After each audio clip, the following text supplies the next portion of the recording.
morning, everybody. Welcome to Solidarity Live. We've had an incredibly eventful week, both on the racial justice front with the sort of justice for Derek Chauvin, and with climate. Green New Deal has been introduced in the House.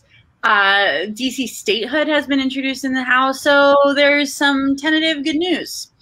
Right now, President Biden is speaking with world leaders about the future of climate change, and hopefully there'll be something good out of that. How are you feeling this morning, Alex? Oh, it's another Friday. There is a lot of good news out there. We got some bad news yesterday that Joe Biden is actually backing off of healthcare in the next package, and that's a sort of disaster that we are going to have to fight. So what happened is we've been hearing rumors. They weren't brave enough to tell people to their face. And in fact, they've consistently been having meetings with stakeholders saying that healthcare was on the table, but then a New York Times article published yesterday, and they said that healthcare has been hived off and is going to be done separately from the rest of the infrastructure plan, the Build Back Better plan, the American Families Plan, and that we know that's fake. That's just not real. There is no third package. This is the last moving train in town, and if it's not in here, it's not happening. And then basically that means it's not happening. There's no possibility then for it happening until the next first 2 years of a Democratic triumvirate, which, that's a rare thing. So the good news is it's not over. Joe Biden being wimpy on this. And we can talk about, other ideas of what's driving it. But the Hill hasn't given up. Nancy Pelosi in the House actually introduced the Medicare negotiation bill, H.R. 3, when this was all yesterday. So sort of on top of this, the rumor was coming out that this was coming, that the White House was backing away from it. And Nancy Pelosi was sort of like, no, you're not. And it's not really your role to do that. And for people who, don't know, back in the Obamacare fight, which, again, it's not Medicare for all. We want Medicare for all. But at the time, we didn't want to get nothing, which is what Rahm Emanuel wanted to do. He said cut bait on the Obamacare fight. And it was Nancy Pelosi who said no and stood up to the Obama White House and was like, we're going to get this across the finish line. And so the Hill can do that. And on the Senate side, it's the same thing. You've got tremendous pressure by the senators to do this, to actually have both sides to have Medicare negotiate and to then expand Medicare benefits with those savings. I will say there's sort of a difference, and we discussed it with Melinda. Pelosi is saying let's let Medicare negotiate and then maybe spend it on ACA subsidies.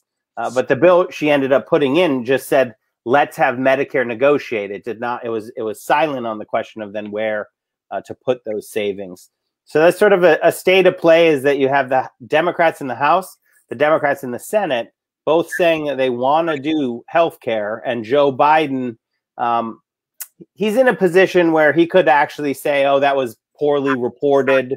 That wasn't real. Like, he could treat it as a trial balloon and be like, ha ha ha, just kidding. I was going to do healthcare the whole time. But it's a real fight in DC, and we're going to have to push hard to get any healthcare in there now. Well, and I think what's important for people to realize is this is a long history we have of almost but not quite doing healthcare. And we really cannot afford it this time. I mean, Alex, what do you see as the most constructive path forward, especially for activists? Like, what should people be spending their energy on right now?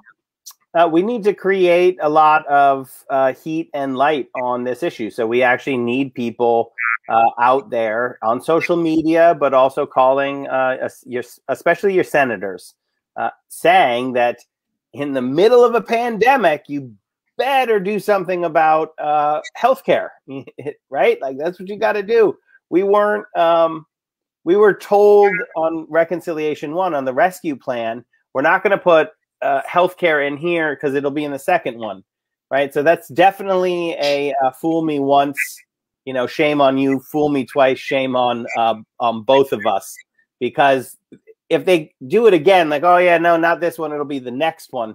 I think that's on us. So people need to get out there and say, no, we're doing healthcare this time. Joe Biden is wrong, and that their members of Congress have to carry their constituents' wishes, and we need to allow Medicare to negotiate drug prices and then put those savings into Medicare. So something that I think is really important to note, this obfuscation and like, oh, we'll deal with it next time, is such a tactic. It's what these politicians always do because the problem has become way too extreme for them to act as though it's not happening. 50,000 people a year were dying for lack of health coverage before the pandemic. And now we have over 500,000 people dead, most of whom were in underserved communities. So we know that poverty and lack of health coverage and a lack of public health interventions in this country are killing people. It's not like the existential nature of this issue is so hard to oversee. I mean, what do you think? Do you think there's really a lack of public will? Because I don't think that exists at this point. No, I think so. I have a lot of thoughts on what's going on. And one of the things that I think we've sort of popularized with our people that I don't think is allowed in the discussion enough on the left is the idea that our opponents in big hospital, big pharma, and big insurance are actually really scary opponents to have. They're sociopaths. Like, they actually kill people for profit. So when they are in a situation to negotiate, they negotiate with people's lives. And, so like, it is absolutely I can't see this meeting not having happened where Pharma goes to Joe Biden. They have extremely close connections. Joe Biden has always been in the primaries. He was the candidate with the closest connections to the pharmaceutical corporations with his moonshot initiative. That was he's tied in with Pharma. His people are very pro Pharma, or at least they don't see the drug price fight as their fight. And then because of the vaccine rollout, they have direct access to Joe Biden, right? I mean, the presidents of these corporations, like Pfizer, I'm positive, can call the White House, can call right into the Oval, and they'll get patched right through. And what they're saying is, like, you're going to hit us on corporate taxes, you're going to hit us on negotiation, and that's going to impact our ability to deliver the vaccines, right? I mean, like, there's no way that Pharma doesn't do that. So the fact is, I think Joe Biden is more receptive to that, right? He's looking at this. He watched Obamacare just blow up, and the fight over Obamacare sort of blow up Obama's presidency.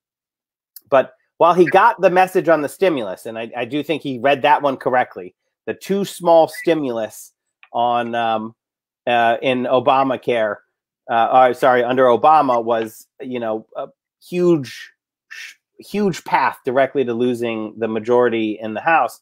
On this one, I think his sort of like, he's scared of touching healthcare at all because Obamacare was wielded against President Obama. That's just the absolute wrong read. And it's like, oh yeah, the Republicans will be nice about this. No, the read on the stimulus is the same read here. You have to deliver for people. And so if you don't deliver lower drug prices, which Democrats have been running on for 6 years now, I mean, for far longer, but directly for 6 years, 3 cycles, and then to say, oh, we didn't do it because it was too hard. That's why, Nancy Pelosi is driven to get this done, because she understands that not doing it is a short walk back into the minority. And then, we're looking at Speaker McCarthy. Well, and it's interesting that it's really worth noting that every advancement we've made in social progress over the past however many years we've been a country now has been with incredibly low odds. I'm thinking about civil rights and LBJ when somebody told him, this is too hard, it's going to alienate people. And his direct response was, well, then what the hell is the presidency for? And that's the energy we need from Joe Biden right now, because again, I actually recently learned this about the history of healthcare in our country. We have had activists fighting for some version of single payer since health insurance existed. And I think in our modern framing of things and the rapid cycling mediascape, it's easy to be like, oh, this is this new thing. It's not. This isn't new. People have been dying due to being underserved in the healthcare sector for as long as we've had modern medical care, which, by the way, should have been a really exciting moment where it's like, oh, people aren't dying of these preventable causes anymore. Let's make sure people aren't dying in large numbers because we have the money and we have the resources to do it. Instead, what happened is you had these jackals in big hospital, in big pharma, profit off of the murder of thousands and thousands of people per year, millions and millions of people when you pull the pollscape and look at history. And we do not have time to be moderate about this because it's not an issue where it's possible to be moderate. I think that's exactly right. I mean, it depends on when you hit the starter gun on it, but you can extremely easily go back to Teddy Roosevelt, who very directly was planning a national health system because, it was the progressive era, the so-called progressive era. But we've been fighting for this for well over 100 years. And if he punts, I want to be sort of clear on this. If Joe Biden punts on this, it's done for another 8 years. And that's like if we're really lucky. Like that's it. That's a very outside chance. It's right. Like, so if you look at what just happened, if you go back to Obamacare, some people might not know the story, but Obama, to get Obamacare across the finish line, he cut a deal with Pharma. And he said, we're not going to do anything on drug prices. And in exchange, you're not going to fight Obamacare. We're going to just take it out of insurance. And in fact, it didn't come out of insurance. In fact, the corporations won pretty well on Obamacare, but we got Medicaid expansion, which is an amazing good. And millions of people have gotten health care because of it. But he made a deal with Pharma.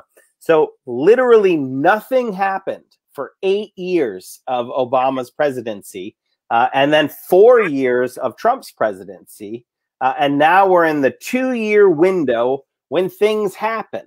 So if this doesn't happen in this 2-year window, which actually is not a full 2 years, the governing goes until this fall. That's how long it's going to take to get the reconciliation package done. You're looking at the best case scenario is that we don't actually do anything for 8 years, 8 more years. And that's how you get to a century going by, right? Quite quickly, you get a dozen politicians who make the choice and they say, oh, well, it's just a little bit too hard to do this. So we're going to let our people continue to die because they can't afford the prescriptions and the healthcare that they need to live. And by the way, my rich bros over here keep telling me they're the good guys. And that confuses me because they don't have, like twirly mustaches and are easily identifiable as villains. I can easily identify them as villains. It's really obvious to me. But in the hoity-toity echelons of Washington, D.C., I guess they get confused. That's the problem here is that these corporate just sociopaths have far too much power in Washington, D.C., and they've seen that it's ebbing on the Hill. We've created some amazing pressure on the Hill, so they're now going to try to bottleneck it in the White House, and we just have to not allow that to happen. And I think it's, first of all, I want to interject with a moment. Brad would like there to be no twirly mustache slander on this show. Our producer is a twirly mustache haver, and he's it's a Wario reference, right? I mean, like, everyone knows the twirly mustache, but you're right, Brad. Not all. Our apologies to the twirly mustache community. Not all twirly mustache.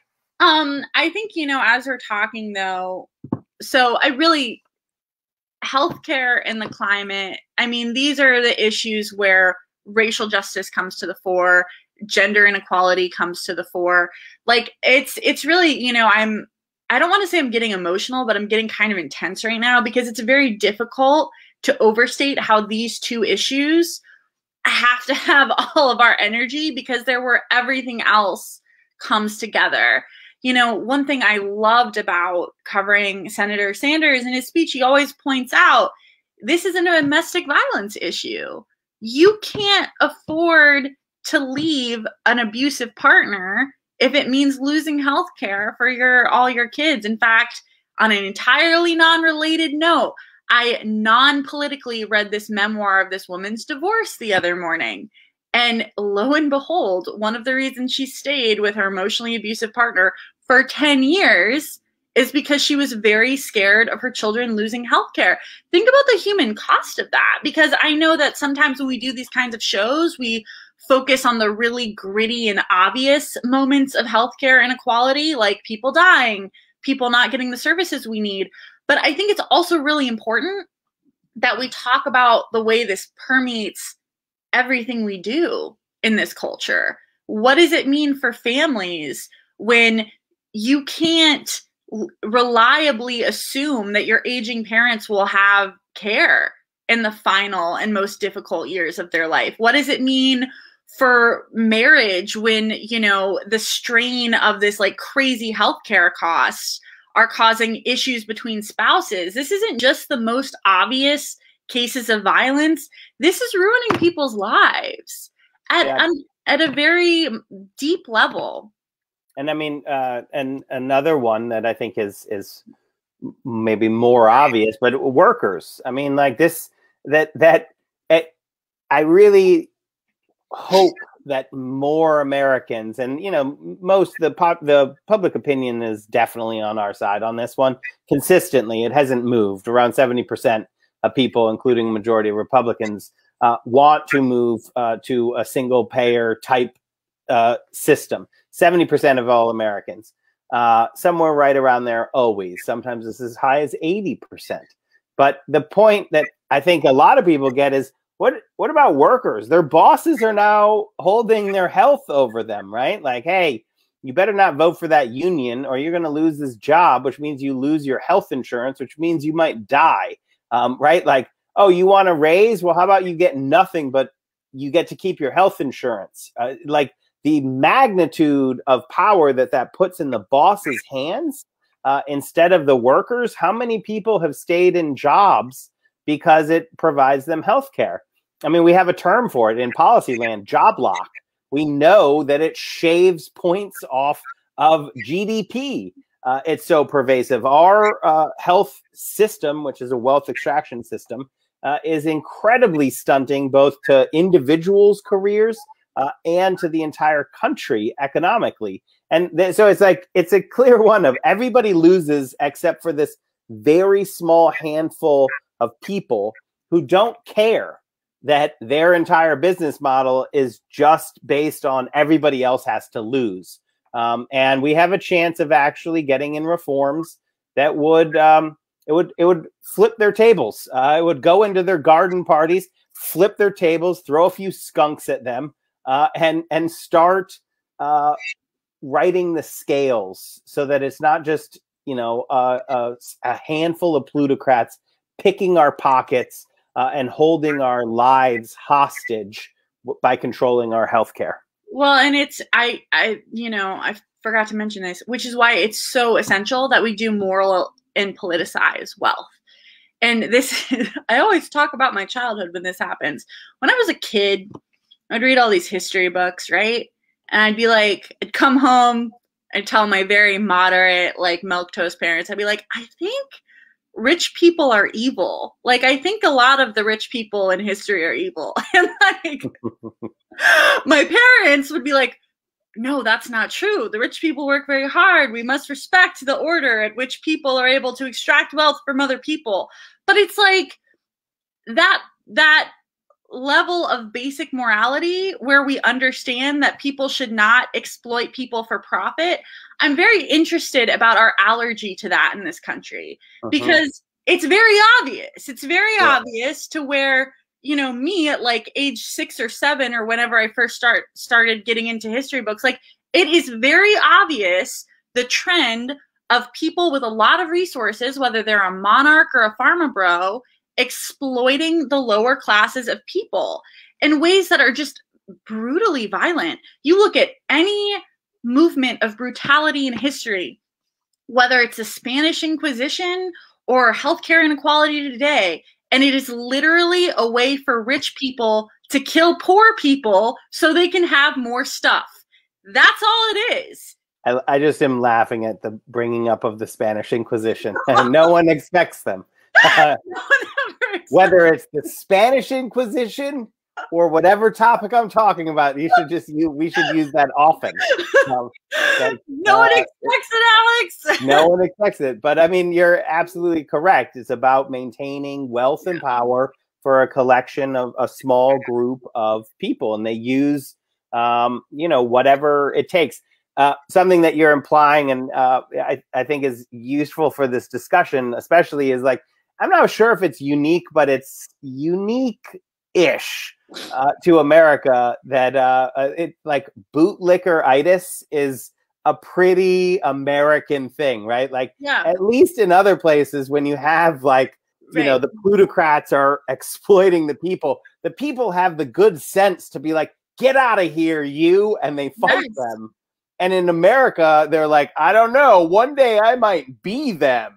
So I'm not going to, and you're like, what the hell is that, man? Like, just tweet one thing about Elon Musk. Just tweet one thing. Like, hey, this dude was born rich because of a blood-soaked emerald mine. He is the opposite of a self-made man. And then his brilliant insight was that people needed to buy things on the internet. And so they created PayPal. Like, that's not, Peter Thiel and Elon Musk are not geniuses. It was not a genius thing to be like, hey, people will need to pay for things on the internet. The internet was the genius thing, and we built that. It was a DARPA funded. It was for the military in case of first strike that we would be able to make sure that we destroyed the world totally.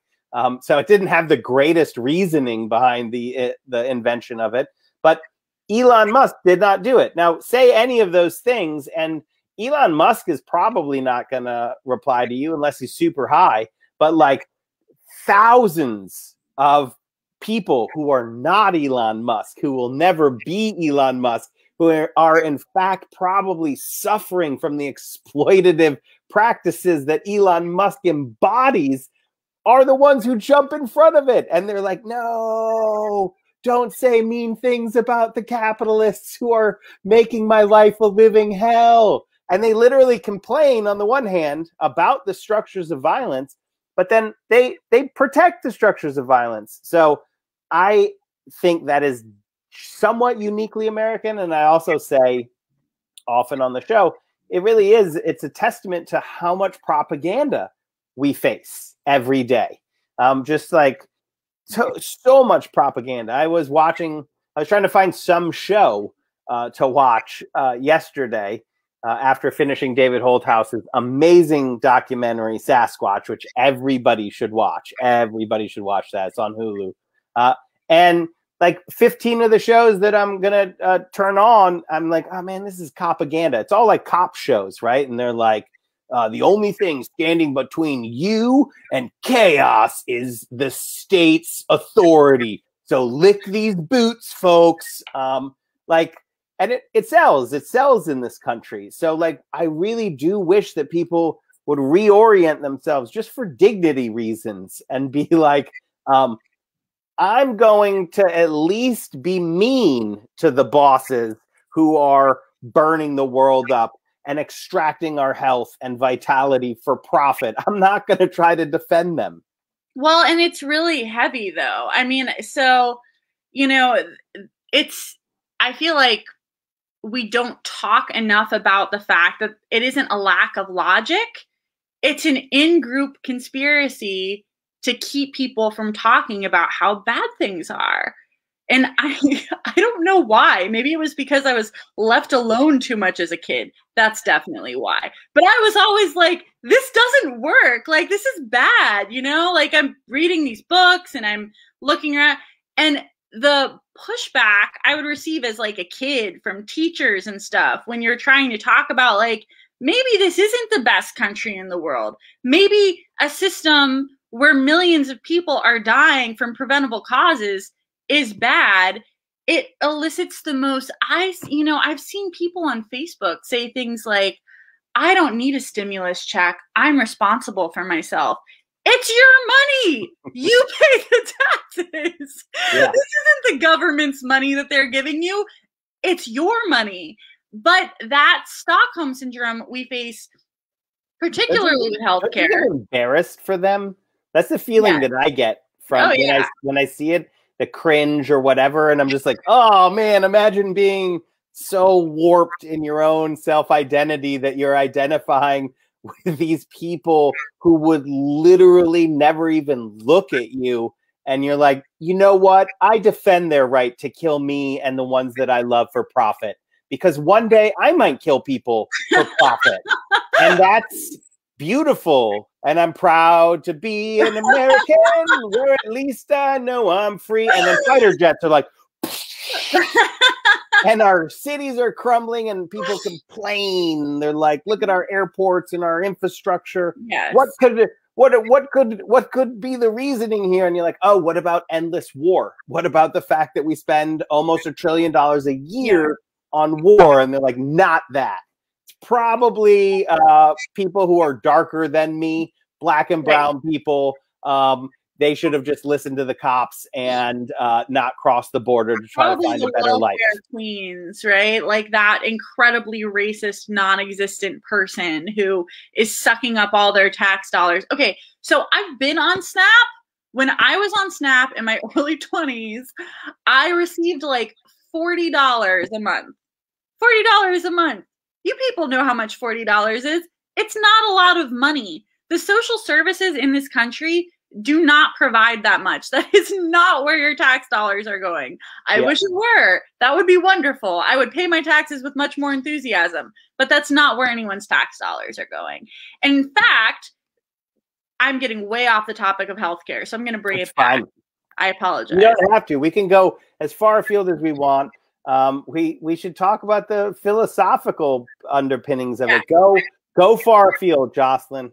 Well, and so I think it's where the psychological aspect of our activism has to be essential to who we are, because you have to really realize, once again with the Spanish Inquisition, people have been using shame to keep people in states of persecution for a long time. Back in the day, they used religion. They said, you know, if you had sex with too many people or you did this or that, you were bad and therefore deserved this punishment. Now we're using this fictional idea of merit. The idea that you only get to live, and you only get to live with basic dignity, and you only get to have a house if you were smart enough to invent PayPal or become a doctor or have some other high-paying profession. I mean, well, hold on. Can I raise my hand for just the interjection? Or because in all of these cases, it's actually with the forethought and wisdom to be born to rich parents. Exactly. Because that's actually what it's all about in this country, is that the wealth is actually just passed down through generations. And they, you know, the whole narrative is built up to justify, you know, like why some white hat wearing bro who, you know, legacied into their school and then deed across all of their classes and then took a job in their father's firm. But it's because he's a hard worker. unlike the single mother who's working 3 jobs to try to write, like, no. We got to justify the legacy, bro. So much of our structure is set up to do that, right? To just create just impenetrable armor against shame of these people versus, you know, the actual hardworking people who are crushed by this economy. You will never find more industry, self-reliance, intelligence, ingenuity, and creativity than you will in working class and poor communities. You really won't, because it takes tremendous creativity and ingenuity to just get by, much less thrive and create things and educate themselves, which billions do, regardless of the size. And I am way more interested in those stories. But the reality is that we have an addiction, you know. So in quarantine, at the beginning of quarantine, I started re-binging a show of my youth, Gossip Girl. And I had to stop because I was like, this is just rich people propaganda. These are just like these incredibly uninteresting teenagers who have opulent levels of wealth. And some of this is in the human condition, right? Like, we like shiny things, we like pretty clothes. That's all fine. You can like shiny things and pretty clothes, but you shouldn't enjoy a system which is literally killing you, so a very small portion of this population can have more of those things than they could ever use. And this is why, like, when we're talking about healthcare, there is this electric fence of shame around all of us. We're embarrassed. I really need to recommend this book, A Citizen Guide to Medicare for All. We did a show with Sanjeev where they Abdul Al-Sayed talked about writing this book, and I was like, oh, and I ordered it. It's very good. And one of the things they point out that I think is really powerful, in any other capitalist interaction, if I'm going to buy a book, which I buy way too many, I go into— How much is it, Jocelyn? That one was like $18. Well worth it. But if you're going to buy a book, you go in, you know how much you're going to pay for the book, you walk out, you're fine. With healthcare, you walk in, you don't know how much you're going to pay for it. You don't know what you're going to be billed. You don't know what's going to be covered, whether or not you have health insurance. And because we're all ashamed and we're all embarrassed about that, a lot of us don't talk about it. A lot of us do not demand better from our government because we're so embarrassed. We feel like if we're established adults, we should know how much it costs. Here's the thing. No one knows. Yeah. It's intentionally done that way. Yeah, and they purposely put embarrassment in there. Like, if you ask, you know, well, what is that going to cost?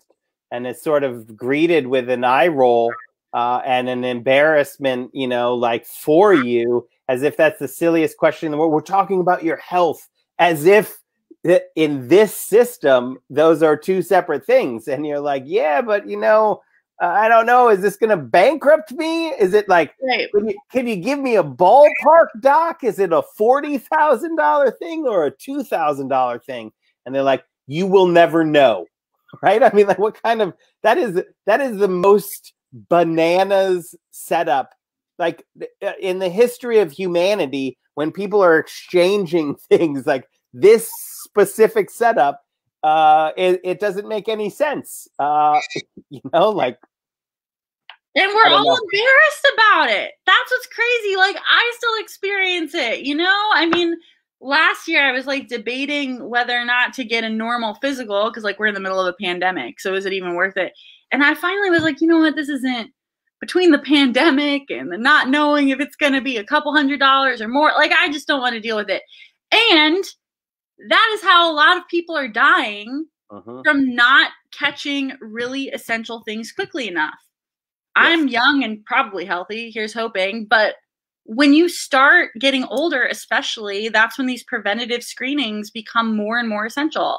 And that's another aspect of this system. When you have people not accessing the basic checkups and the basic routine procedures they need, that's when it becomes a $200,000 cancer diagnosis. Right. The idea, just, I don't know why I want to go to economics now, but you know, all economics is based on this fictional person, the rational person, in not Homo sapien, Homo economicus, who is not real. And that's a huge problem. People are A, not rational, and B, don't have access to perfect information. But the whole of economics is based on people are rational. They make rational decisions. But real economists who are honest will tell you, you literally have killed that person. Like, there's no ability for a person to make a rational decision in our healthcare system. It's a 0% chance, because you can't use prices as a guide. Prices are not consistent at all across. So like one hospital in DC versus another hospital in DC, if you were able to get the actual costs and prices, they charge two totally different things for the same item, which in other industries is illegal. That's illegal price discrimination. If you actually find a CVS selling, you know, toothbrushes for one price in Northwest and another price in Southeast, that's illegal, and you can file an EEOC complaint. So like, they operate with impunity and illegality to create a system that actually makes it impossible for humans to make a rational choice. And then to just make sure, like this twisting the knife. So you're like, okay, well, you rely on the expert opinions, right? And you're like, okay, that makes that, you know, we do have structures where we do that. I don't know how to fix this car. And so I rely on an expert on that one. I at least know how much the stuff costs, but like, right, we understand experts. So the doctor and your caregiver make a decision. And then I guess you can go and get another doctor, caregiver to give you a second opinion.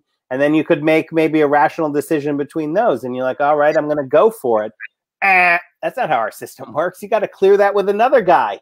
You know, some bureaucrat who you've never met at your insurance company who's just going to be like, yeah, I know your doctor says you need to do that, but we don't. And so now you don't get the thing that your doctor says you need to have a healthy life or to live.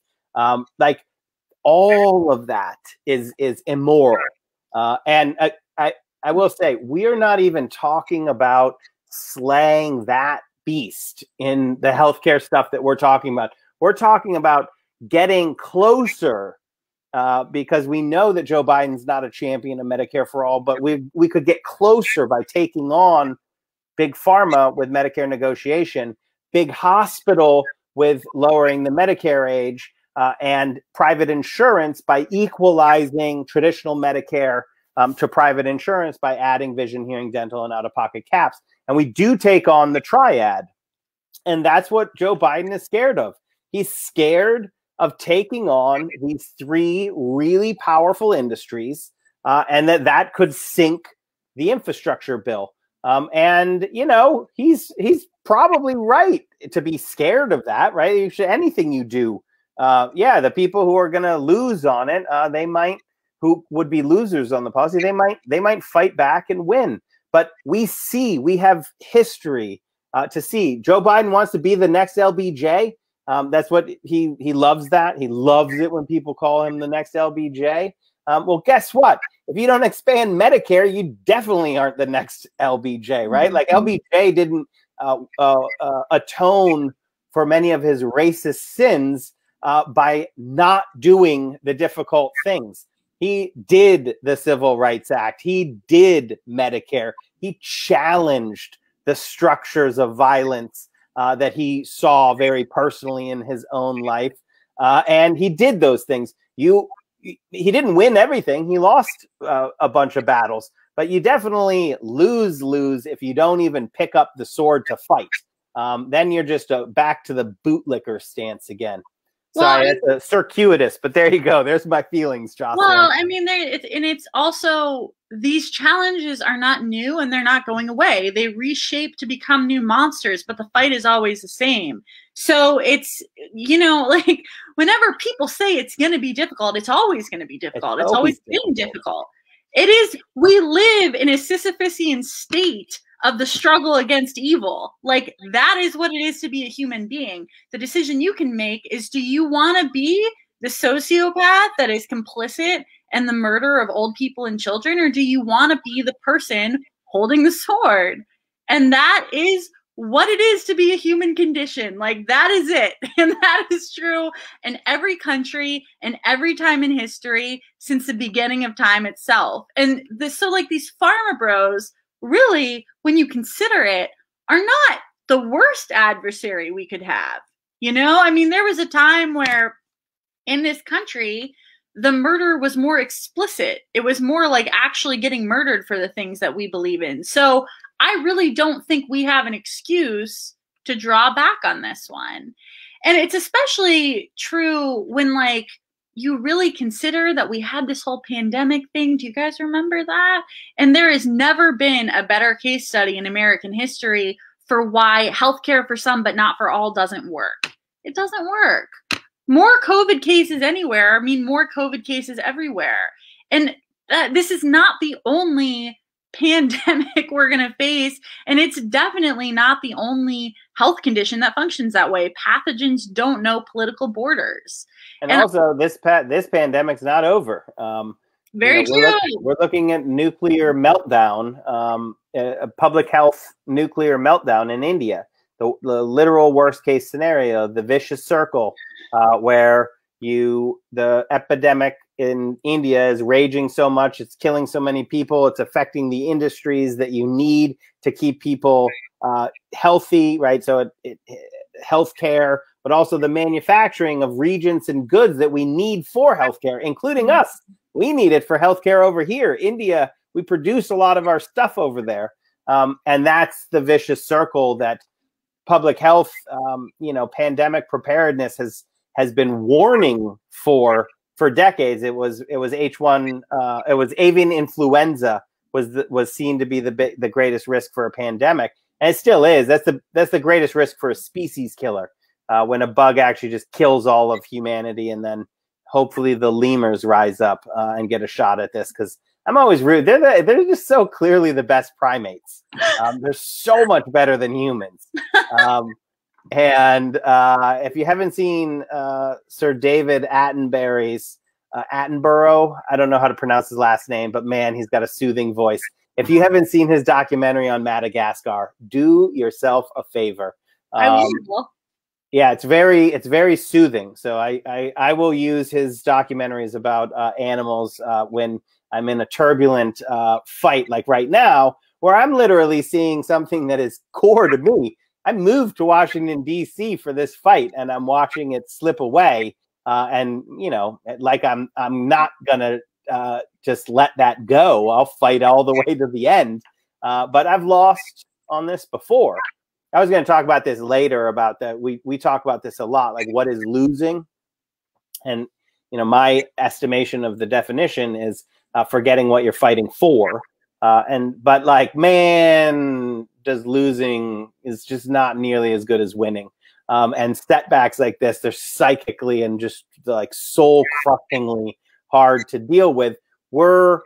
It's terrible when when the president is like, it's too hard, we're going to go a different direction. And you're like, oh man, really? Again with the Washington, D.C. wimpiness that you guys aren't going to take on. Like, I like your assessment of it's not like these pharma bros are going to murder you. It's like, they're not going to invite you to their cocktail parties. Like, are their cocktail parties that awesome? No, they can't. Like, also, do you like having a job, members of Congress? Because you've been promising lower drug prices for years.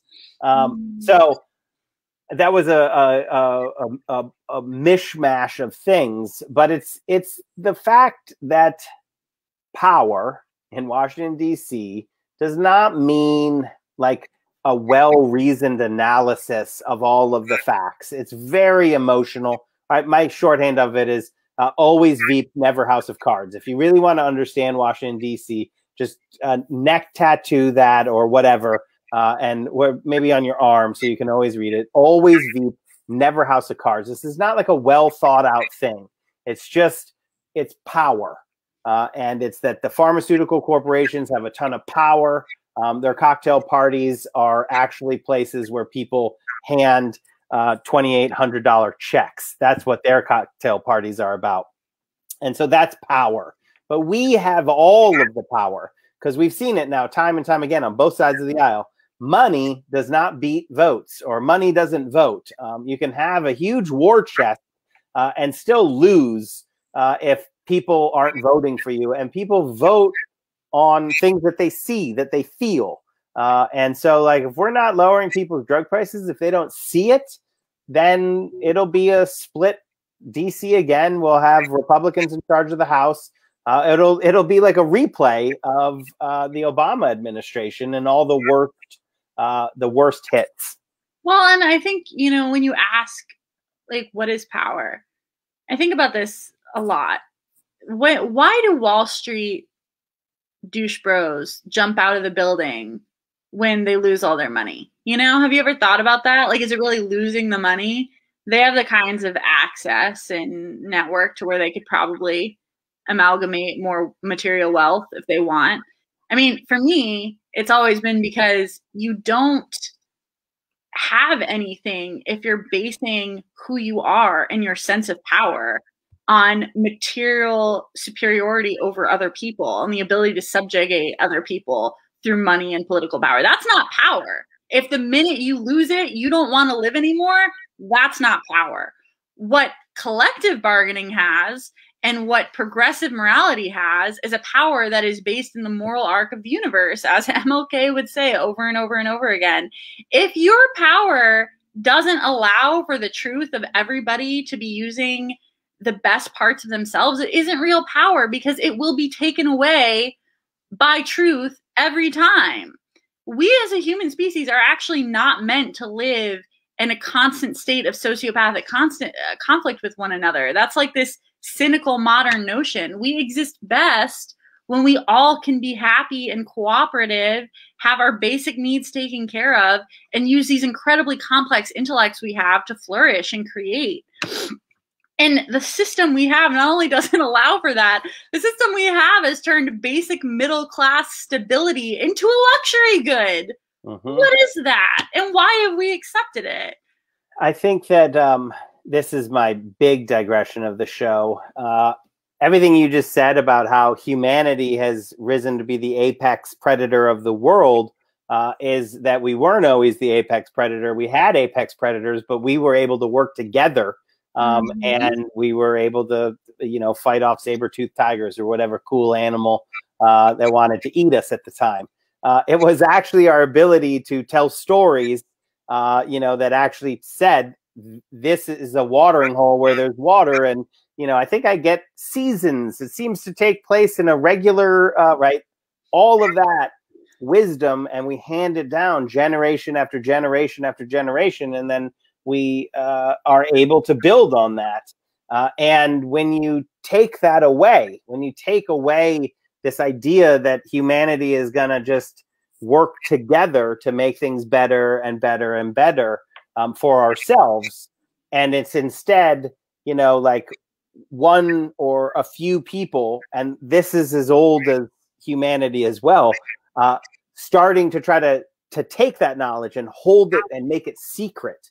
And then wield that ability to hold that secret against the people so that they can create a ruling class and say, okay, well, if you don't, you know, give us a tithe, a tenth of your crop, I'm not going to tell you when to plant your crops, and I control the calendar, to go back to ancient times. And all we're looking at is the same play where you have these same people who are trying to hold back this knowledge and say, I wield it, it's mine. And in the case of pharma, it's literally that. If you can picture this, you know, high priest from back in the day, and they had a calendar basically written down, and that was where all their power came from, because they could say when are the eclipse is going to happen, but most importantly, when do you plant crops? When do you harvest crops? That knowledge, you could have just given the calendar to everybody, and everyone would be like, oh, sweet, I'll put it up in my house. Now I know I don't need this dude, Zool, or whatever. Pharma's power comes from pictures. There's pictures of molecules. That's all it is. You could literally hand it. If I had it, I could hand it to you. And then you're like, cool, now I have this. Yes, there's manufacturing know-how. But if you've ever done any entrepreneurial anything in this life, you'll realize that all you need is a Rolodex. And if you don't have one, you Google for it. Like, who produces these things? The knowledge, the picture is actually the only valuable asset. And they patent it, and they use everything in their arsenal to protect that sacred calendar that tells us how we can create cures and treatments and everything. And just by restricting the access to that, they're able to print more money than any of us can comprehend.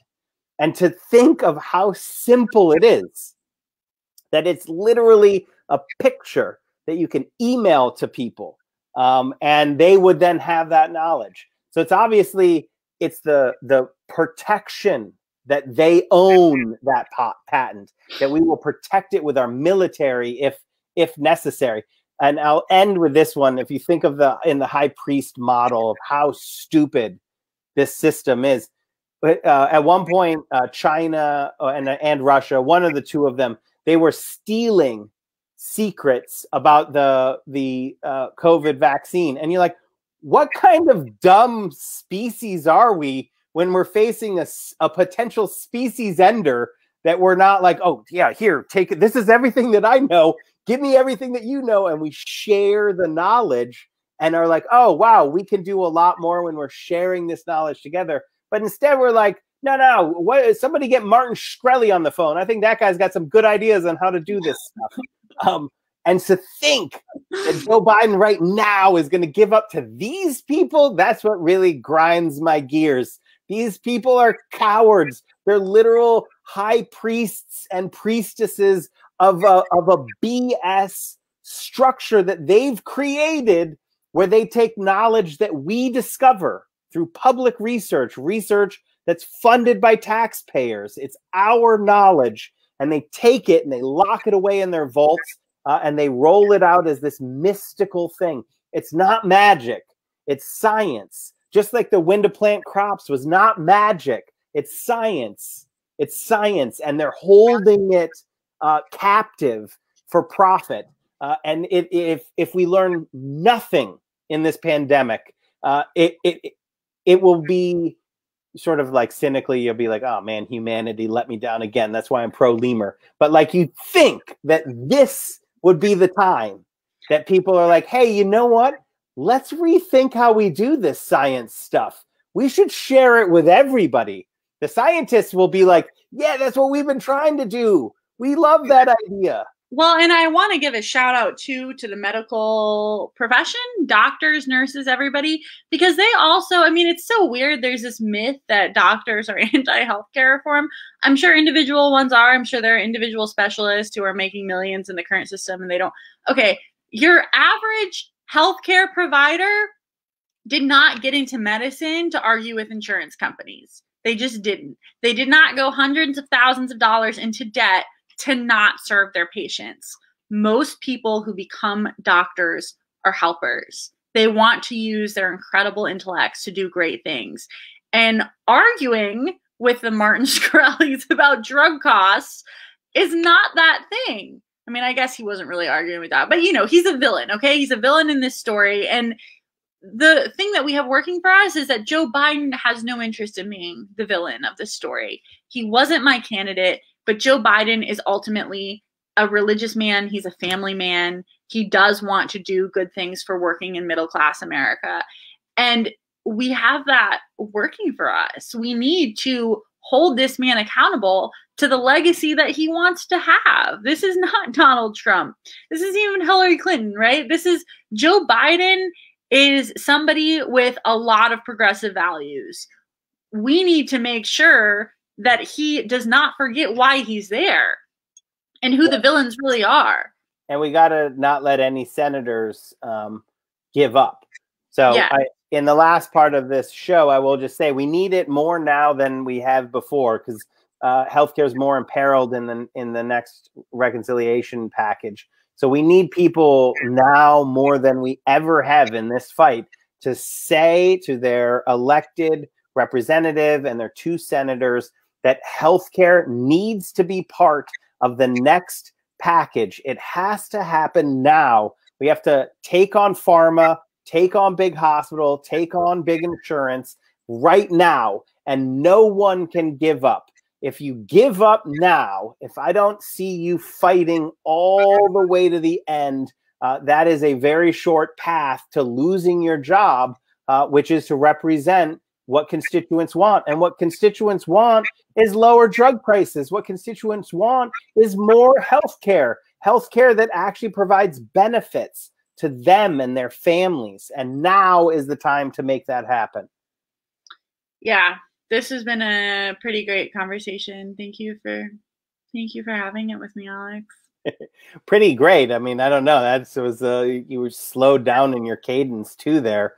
Hopefully it was good enough that we had. I mean, sorry, I know I'm having lots of more thoughts, not just about the Spanish Inquisition, but definitely them, because nobody expects the Spanish Inquisition. Always a surprise. In closing, I really, Alex has really done a great job of emphasizing the legislative, but I mean, the big thing for people to remember, it's we are in the most important organizing moment in modern history. We were never going to push Trump to the left, right? And that's sort of the irony that I'll close out on. You hear lots of people be like, we're super politically activated during Trump administration, which is great. Now is actually when we really need that energy, though, because we are closer than we've ever been to the things that we want, which is why we need to bring it. And on that note, would you like to close us out? Do you have anything else to offer? We can bring it together in solidarity. And remember, however old you are right now, if we don't win it right now, it's probably not going to happen until you're 12 years older than you are right now. That's how long you should calculate in your brain. That's the level of intensity you should bring right now for this fight. And we will win as long as we don't give up. So with that, thanks for watching Solidarity Live, and we'll see you next week. We'll see you next week.